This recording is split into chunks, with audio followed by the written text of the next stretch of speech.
청취자 여러분 반갑습니다. 오늘 저희가 함께 들여다볼 자료들은 어쩌면 한편의 거대한 전쟁 소설처럼 들릴지도 모르겠습니다. 2026년에 러시아가 정말 심각한 위기에 빠질 수 있다. 이런 분석이 나오고 있거든요. 2026년이요? 네. 러시아 우크라이나 전쟁이 우리가 지금까지 알던 그런 소모전의 양상을 넘어서요. 훨씬 더 예측 불가능하고 또 위험한 국면으로 접어들고 있다는 아주 강력한 신호들이 포착되고 있습니다. 굉장히 흥미로운 시작인데요. 그 위기라는 단어가 아주 무겁게 들립니다. 보통 전쟁의 행방을 이야기할 때 군사력이나 경제력 이런 걸 주로 보는데 이번 분석은 뭔가 다른 좀 특별한 변수가 있다는 뜻인가요? 바로 그겁니다. 오늘 이야기의 핵심은 바로 그 변수에 있습니다. 저희가 살펴볼 여러 자료들이 공통적으로 지목하는 지점이 하나 있는데요. 바로 우주에서도 보일 만큼 거대한 우크라이나의 새로운 방어선입니다. 아, 방어선이요? 네. 그래서 오늘 저희가 함께 파헤쳐볼 질문은 바로 이것입니다. 과연 2,000km에 달하는 이 콘크리트와 철조망이 정말로 하나의 초강대국을 무너뜨리는 거대한 함정이 될 수 있을까요? 질문만 들어도 스케일이 엄청나네요. 정말 소설 같은 이야기인데 그 실체가 뭔지 궁금합니다. 그럼 한번 시작해보죠. 이 이야기의 시작은 2025년 12월로 거슬러 올라갑니다. 네. 민간 상업 위성 회사들이 촬영한 사진에 정말 믿기 힘든 광경이 포착됐어요. 우크라이나 동부 전선을 따라서 무려 2,000km가 넘는 길이의 거대한 요새 벨트가 나타난 겁니다. 2,000km요? 네, 이건 그냥 단순한 참호선이 아니에요. 자료들을 분석해보면 이 방어선의 깊이가 평균 35km에서 한 40km에 달합니다. 말 그대로 죽음의 구역, 데스존이라고 불릴 만한 공간이죠. 잠시만요. 2,000km 길이에 40km 깊이라니 이게 어느 정도 규모인지 감이 잘 안 오는데요. 그렇죠. 서울에서 부산까지가 약 400km니까 이걸 5번 왕복하는 길이에 서울에서 수원까지의 거리를 깊이로 파고든 거대한 장벽이 생겼다는 거잖아요. 정확한 비유입니다. 청취자분들도 그렇게 상상하시면 훨씬 이해가 쉬울 것 같네요. 그 안을 채운 구조물들은 더 압도적입니다. 중대급 병력이 방어할 수 있는 전초기지가 2,139개 이상이고요. 네. 전차의 진격을 막는 대전차 참호가 3,000km, 그리고 용치라고 불리는 콘크리트 구조물이 1,000km에 걸쳐서 깔렸습니다. 아, 용치라면 그 피라미드처럼 생긴 콘크리트 덩어리 말씀이시죠? 맞습니다. 전차가 넘어가지 못하게 땅에 박아놓는 그 장애물이요? 네, 말 그대로 용의 이빨처럼 생겼다고 해서 그런 이름이 붙었죠. 전차의 기동을 물리적으로 막는 가장 효과적인 수단 중 하나입니다. 그리고 그 위에 뿌려진 철조망의 총 길이는 무려 16,000km에 달한다고 해요. 16,000km요? 이건 뭐 상상을 초월하는 수준인데요. 서울, 부산을 많은 번 왕복할 수 있는 길이의 철조망이라니. 그런데 정말 궁금한 점이 생깁니다. 이런 어마어마한 공사를 하는 동안 러시아는 대체 뭘 하고 있었던 걸까요? 요즘 같은 시대에 위성으로 다 들여다볼 텐데 이걸 정말 몰랐다는 게 상식적으로 납득이 잘 안 되거든요. 바로 그 지점이 이번 사태의 가장 미스테리한 부분이자 또 핵심입니다. 자료들에 따르면요, 러시아는 몰랐던 게 아니라 속고 있었다는 표현이 더 정확해 보입니다. 속고 있었다고요? 네, 당시 러시아군 지휘관들은 크렘린에 계속 승전보를 올리기에 급급했어요. 포크로스크가 곧 함락될 것입니다. 시베르스크를 점령했습니다. 같은 허위 보고가 난무했다는 거죠. 아, 푸틴은 최전선의 실제 상황 대신에 자기가 듣고 싶어하는 보고만 받으면서 승리를 확신하고 있었던 겁니다. 결국 그 관료주의와 허위보고 문화가 스스로의 눈을 가린 셈이군요. 그런 셈이죠.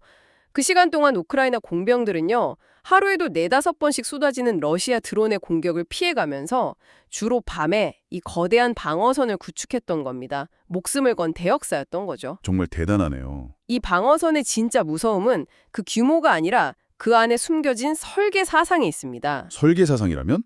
구체적으로 어떤 점을 말하는 건가요? 과거 우크라이나의 방어선은요, 점과 점으로 이어진 말하자면 흩어진 섬 같은 형태였어요. 아, 네네. 그래서 러시아군이 그 사이에 빈틈을 파고들어서 쉽게 우회하고 포위할 수 있었죠. 하지만 이 새로운 방어선은 빈틈이 없는 연속된 선입니다. 그리고 가장 치명적인 설계는 바로 도로에 숨어 있습니다. 일부러 주요 도로들을 막지 않고 뻥 뚫어놓은 거예요. 함정이군요. 어서 들어오라고 유인하는 거네요. 정확합니다. 러시아군 기갑부대가 신나서 그 도로로 진격하는 순간 그 길은 거대한 지뢰밭으로 변합니다. 아, 도로 양옆과 아래에 엄청난 양의 지뢰가 깔려 있고 최대 20km 떨어진 은폐된 벙커에서 우크라이나 드론 조종사들이 모든 움직임을 실시간으로 지켜보고 있죠. 차련이 방어선에 닿기도 전에 드론과 포병의 집중 공격을 받고 파괴되는 겁니다. 도로 자체가 거대한 킬존, 그러니까 살상구역이 되는 거군요. 만약 차량에서 내려서 보병으로 접근한다면 어떻게 되나요? 그것까지 다 계산에 들어가 있습니다. 보병이 접근하면 총 7겹의 장애물과 마주하게 됩니다. 7겹이요. 네, 3줄의 깊은 대전차 참호, 3줄의 용치, 그리고 그물처럼 얽힌 16,000km의 철조망이 그들을 기다리죠. 이 모든 구조는 러시아군의 사상자 비율을 80% 이상으로 끌어올리도록 치밀하게 계산된 결과물입니다. 80%? 결국 푸틴이 그토록 믿었던 병력을 무한정 투입해서 밀어붙이는 그 소모전 전략이 완전히 무력화된 겁니다. 그렇군요. 이제는 러시아가 병력을 투입하면 할수록 손해만 보는 구조가 되어버렸다는 거네요. 시간은 더 이상 러시아의 편이 아니게 된 셈이고요. 맞습니다. 전선이 이렇게 교착 상태에 빠진다면 이건 단순히 군사적 문제로 끝나지 않을 것 같습니다. 이 소모전을 계속 끌고 가려면 천문학적인 비용이 들 텐데 러시아 경제가 과연 버텨낼 수 있을까요? 특히 일부 자료에서는 2026년이 고비가 될 거라는 분석도 있던데요. 네, 바로 그 경제 문제로 넘어가 보겠습니다.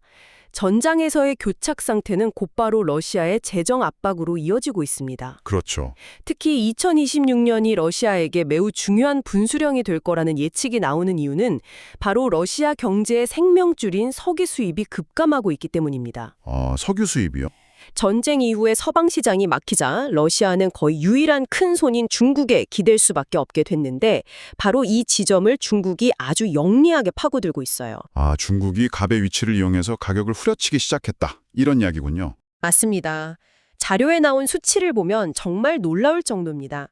예를 들어서 국제 원유 가격이 배럴당 58달러에 거래될 때 중국은 러시아산 우랄유를 단 35달러에 사들이고 있어요. 35달러요? 네, 무려 22달러나 싼 가격이죠. 이건 팬데믹 이후 가장 낮은 수준의 가격입니다. 러시아로서는 울며 겨자 먹기로 팔 수밖에 없는 상황인 거죠. 이건 러시아 경제의 뿌리 자체를 흔드는 아주 심각한 문제입니다. 결국 단 하나의 구매자에게 모든 것을 의존하게 되면 어떤 결과가 생기는지 보여주는 전형적인 사례네요. 경제적으로 중국에 완전히 종속되고 있다는 신호로 보입니다. 문제는 경제 종속에서 그치지 않는다는 점입니다. 푸틴이 이제는 영토 주권 문제까지 양보하는 듯한 모습을 보이고 있다는 분석이 나오고 있어요. 영토 주권까지요? 네, 몇 가지 사례를 보면 정말 충격적입니다. 첫째, 중국 선박들이 동해, 즉 일본해로 더 쉽게 진출할 수 있도록 두만강 국경 통과를 허용하는 협상을 시작했습니다. 이건 과거 소련 시절부터 절대 양보하지 않던 주권 문제였거든요. 그뿐만이 아니죠. 저도 관련 자료를 봤는데 중국이 최근에 발행한 공식 지도에 블라디보스토크 같은 러시아 극동 도시들을 하이선 Y, 이런 중국식 옛 이름으로 표기하기 시작했어요. 맞아요. 그런데도 러시아가 이렇다 할 항의조차 못하고 있습니다. 그렇죠. 심지어 중국인들이 비자 없이 러시아에 입국할 수 있도록 허용하기까지 했습니다. 이런 상황이 되자 러시아 내부에서도 드디어 불만이 터져 나오기 시작했습니다. 내부에서도요? 익명의 한 러시아 군사 블로거가 쓴 글이 큰 파장을 일으켰는데 제가 일부를 한번 인용해 보겠습니다. 우리는 중국의 발전을 위한 원자재 식민지가 되고 있다. 우리의 천연 자원을 헐값에 팔아 우리 목표가 아닌 중국의 전략 목표를 달성해주고 있는 것이다. 우리는 과거에도 지금도 원자재 식민지이며 이 정권은 앞으로도 계속 그럴 생각인 것 같다. 정말 신랄한 비판이네요. 최고 지도부를 향한 비판을 거의 금기시하는 러시아 사회 분위기를 생각하면 저런 목소리가 공개적으로 나온다는 것 자체가 내부 균열이 이미 심각한 수준이라는 걸 보여주는 것 같습니다. 맞습니다. 전장에서의 실패, 중국에 대한 경제적 종속, 그리고 주권 훼손 논란까지 이 모든 것이 맞물리면서 러시아 내부의 불만이 임계점을 향해 가고 있다는 분석이 많습니다. 그런데 이런 명백한 위기 신호들에도 불구하고 크렘린의 선전 매체들이 내보내는 이야기는 완전히 딴판입니다. 여전히 모든 것이 잘 되고 있다고 이야기하고 있겠죠? 물론입니다. 크렘린은 연일 우크라이나 전선은 붕괴 직전이다. 서방의 지원은 곧 끊길 것이다. 라고 선전하고 있습니다. 하하. 특히 재미있는 주장이 에너지난 때문에 유럽은 크리스마스 조명도 켜지 못하고 어둠 속에서 겨울을 보내고 있다는 거였어요. 하지만 현실은 전혀 달랐을 텐데요. 요즘처럼 정보가 투명한 시대에 그런 선전이 과연 통할까요? 위성사진만 봐도 우크라이나 방어선이 매일같이 강화되는 걸 누구나 볼 수 있는데 말이죠. 바로 그겁니다. 위성은 거짓말을 하지 않죠. 에스토니아 국방군의 한 대령이 이 상황을 아주 정확하게 짚었습니다. 네. 그는 크렘린의 목표는 우크라이나 전선이 붕괴 직전이라는 거짓 서사를 만드는 것이지만 현실은 정반대다. 전선은 오히려 동유럽이 수십 년 만에 본 가장 정교하고 강력한 방어 체계로 강화되고 있다고 직설적으로 말했습니다. 아, 진실을 더 이상 숨길 수 없는 시대가 된 거죠. 그런 선전에 대한 러시아 국민들의 반응은 어떤가요? 정말 정부 발표를 그대로 믿고 있는 건가요? 바로 그 지점에서 아주 흥미로운 현상이 나타나고 있습니다. 이제는 러시아 시민들이 직접 크렘린의 거짓말을 폭로하고 있다는 겁니다. 시민들이 직접요? 네, 크렘린이 유럽이 어둠에 잠겼다고 대대적으로 선전하자 러시아 시민들이 소셜미디어에 영상을 올리기 시작했어요. 크리스마스 조명이 없는 곳은 유럽이 아니라 바로 우리 러시아 도시들이다 라면서 전력난으로 불이 꺼진 자기들 도시의 풍경을 직접 찍어서 공유하기 시작한 겁니다. 정말 아이러니하네요. 외부를 향한 선전의 화살이 부메랑이 되어서 자신들에게 돌아온 셈이군요. 그렇죠. 전장에서의 군사적 실패, 심각한 경제적 어려움, 그리고 선전마저 통하지 않게 된 상황. 이 모든 것이 겹치면서 푸틴의 리더십은 정말 큰 도전에 직면하게 된 겁니다. 결국 처음에 우리가 던졌던 질문으로 돌아가게 됩니다. 우크라이나가 구축한 이 새로운 돈바스 방어선은 단순히 러시아군을 막는 군사시설을 넘어서 러시아의 자멸을 유도하는 거대한 전략적 함정이 되어버린 셈입니다. 듣고 보니 참 안타까운 상황입니다. 결국 이 모든 피해는 양국의 평범한 군인들과 시민들이 짊어지게 되는 거니까요. 맞습니다. 과연 푸틴은 자신의 소모전 전략이 막다른 길에 다다랐다는 현실을 인정하기 전까지 또 얼마나 많은 무고한 목숨을 희생시켜야 할까요? 참으로 가슴 아픈 질문을 던지게 됩니다. 나의 거대한 방어선이라는 그 군사적 변수가 어떻게 한 국가의 경제, 정치, 그리고 사회 내부까지 흔들 수 있는지 그 연쇄 효과를 명확하게 볼 수 있었네요. 네, 오늘 이야기를 한번 정리해 보겠습니다. 청취자 여러분, 오늘 저희가 함께 살펴본 자료들의 핵심은 세 가지입니다.